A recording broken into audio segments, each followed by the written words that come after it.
Hello traders और क्या हाल चाल। देखो यहाँ पे गोल्ड में आप एक चार्ट को एक बार ध्यान से देखो। हमारे लिए एक रेजिस्टेंस एक सपोर्ट था, हमने ड्रॉ किया था और एक ट्रेंड लाइन चार्ट पे हमें देखने को मिला था।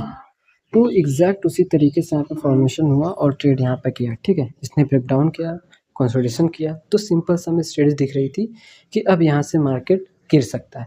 साफ साफ हमें दिख रहा था और हर एक ट्रेडर को ये चार्ट देखने को मिला था। बट एक बार आप सोचो कि क्या ऐसा होता है कि अगर साफ-साफ जो दिखता है क्या उसी तरीके से यहाँ पे परफ़ॉर्म करता है? किसी भी इंडेक्स में, किसी भी चार्ट में आप देखो, किसी भी मार्केट में देखो, चाहे स्टॉक मार्केट हो, चाहे क्रिप्टो हो, चाहे फॉरेक्स हो, चाहे गोल्ड हो, चाहे सिल्वर, ठीक है? किसी में भी। तो देखो ये जो था हमारे लिए बहुत ही अच्छा खासा यहाँ पे वर्क कर रहा था कि हम तैयार थे कि डाउन साइड के लिए ब्रेक डाउन करेगा तो हम डाउन साइड के लिए आएँगे। बट इसने डाउन साइड ब्रेक डाउन ना करके इसने अप साइड का यहाँ पे ब्रेकआउट किया, ठीक है? तो हमें यहाँ पे अपना माइंड यूज़ करना पड़ेगा, हमें हिडन चीज़ें वहाँ पे यूज़ करनी पड़ेगी। तो इसने अच्छा खासा यहाँ पे रेंज बनाने के बाद और हम इसको अब शिफ्ट करेंगे 5 मिनट टाइम फ्रेम पे, तो जिनसे क्या-क्या हमें एक्यूरेट यहाँ पता चलेगा। फिर देखो, जब इसने ब्रेकआउट किया तो यहाँ पे एक स्ट्रॉन्ग बुलिश कैंडल का फॉर्मेशन हुआ, ठीक है? तो फिर हमें लगा कि देखो, जो चीज़ें दिखती है हमें उसका इन्वर्स हमेशा अक्सर करना चाहिए कि जहाँ पे सिंपल चीज़ें दिखती है कि अब ये ब्रेक डाउन करेगा यहाँ पर, ठीक है? और देखो यहाँ पे धीरे-धीरे जो स्विंग है वो अप साइड यहाँ पे क्रिएट हो जा रहा है। तो मतलब कि ये साफ-साफ दिखा रहा है कि अब मैं यहाँ से बुलिश होने वाला हूँ छोटे टाइम फ्रेम पे, और बड़े टाइम फ्रेम में कंसोलिडेशन कर रहा था। मतलब जिस भी साइड ब्रेकआउट या ब्रेक डाउन करता है उस साइड मोमेंटम अच्छा आता है। तो upside higher time frame के बेसिस पर दोनों साइड का मोमेंटम, लोअर टाइम फ्रेम के बेसिस पर अप साइड का, मतलब कन्फर्मेशन हो गया कि अब यहाँ से मोमेंटम अप साइड का सबसे ज़्यादा देखने को मिल रहा है। बट इसने डाउन साइड ब्रेक डाउन ना करके अप साइड यहाँ पे रैली कर दिया हमें, ठीक है? तो उसके बाद चलिए देखते हैं नेक्स्ट किस तरीके से हम यहाँ पे ट्रेड प्लान कर सकते हैं, ठीक है? ये जो चीज़ें थी हमने यहाँ पे सब कुछ यहाँ पे क्लियर किया और मोमेंटम अच्छा खासा हमें यहाँ पे अचीव होते देखने को मिला।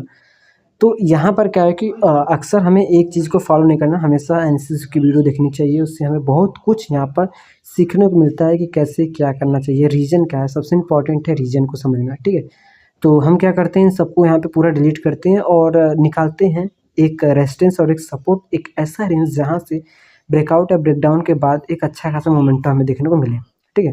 तो उसके लिए हम 15 टाइम फ्रेम में करेंगे तो हमारे लिए एक एग्जैक्ट लेवल निकल के आएगा अपसाइड के लिए। यहाँ पर देख सकते हो ये जो लेवल है एक रेजिस्टेंस हमारे लिए बना हुआ है, ठीक है? तो जैसे ही अगर इसका ब्रेकआउट होता है तो अच्छा खासा मोमेंटम हमें देखने को मिल सकता है। और डाउन साइड के लिए हमारे लिए हम इस कैंडल को पूरा लेंगे क्योंकि एक स्ट्रॉन्ग बुलिश कैंडल यहाँ पे फॉर्मेशन हुई है, ठीक है? तो इसके बीच में जब तक यहाँ पे ट्रेड कर रहा है तब तक तो हमारे लिए कोई दिक्कत नहीं है, ठीक है? हम वेट करेंगे एक ब्रेकआउट या ब्रेकडाउन होने का, बट उससे पहले आइडेंटिफाई आप कर पाओगे किस साइड यहाँ पे मोमेंटम आ सकता है। वो चीज़ है वो कैंडल का विक और स्विंग किस तरीके से यहाँ पे फॉर्मेशन हो रही है, ठीक है? उससे पहले देखो कितनी शेलिंग हमें देखने को मिला छोटे-छोटे, उसके बाद एक तगड़ी यहाँ पे ग्रीन कैंडल ने सारे कैंडल को यहाँ पे कवर कर लिया, ठीक है? तो चलिए देखते हैं कि कैसे हम उसको आइडेंटिफाई करते हैं, ठीक है? अब यहाँ पर देखो धीरे-धीरे जो यहाँ पे कैंडल का स्विंग है, ठीक है? वो धीरे देखो एक यहाँ स्विंग बना, फिर ठीक है इसके ऊपर एक स्विंग बना और अब इसके ऊपर एक स्विंग का फॉर्मेशन यहाँ पे हो रहा है। अब मतलब कि ये धीरे-धीरे यहाँ पे शिफ्ट हो रहा है किस साइड में, अप साइड का। तो मतलब यहाँ से जो रैली के चांसेस है वो अप साइड की रैली के चांसेस सबसे ज़्यादा हमें देखने को मिल रहा है।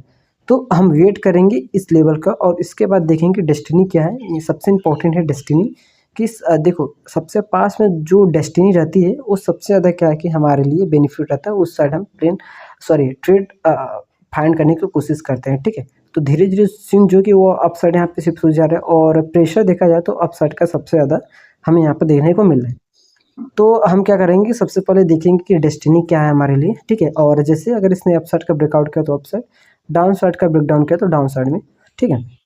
और इसके बाद हम डेस्टिनी देखते हैं कि सबसे ज़्यादा डेस्टिनी पास में कहाँ पर है, ठीक है? तो हम इसको थोड़ा-सा क्या है कि यहाँ पे ज़ूम आउट करेंगे तो फिर हमें अच्छी तरीके से यहाँ पे समझ में आएगा। और कैंडल्स को आपको ज़रूर से यहाँ पे देखना चाहिए, उसको रीड करना चाहिए कि क्या है, चार्ट को हमेशा हमें देखना चाहिए। ज़रूरी ये नहीं कि हमें ट्रेड ही वहाँ पे प्लान करने चाहिए, ठीक है? हमें उसको ऑब्ज़र्व भी वहाँ पे करने चाहिए। तब जिसमें क्या होता है कि हम समझ पाते हैं साइकोलॉजी की क्या है, कैंडल का क्या नहीं है। तो इस तरीके से क्या है कि आप ट्रेड प्लान कर सकते हो और मैं कोई भी बाय सेल का सिग्नल प्रोवाइड नहीं करता। सो वीडियो देखने के लिए थैंक्स फॉर वॉचिंग।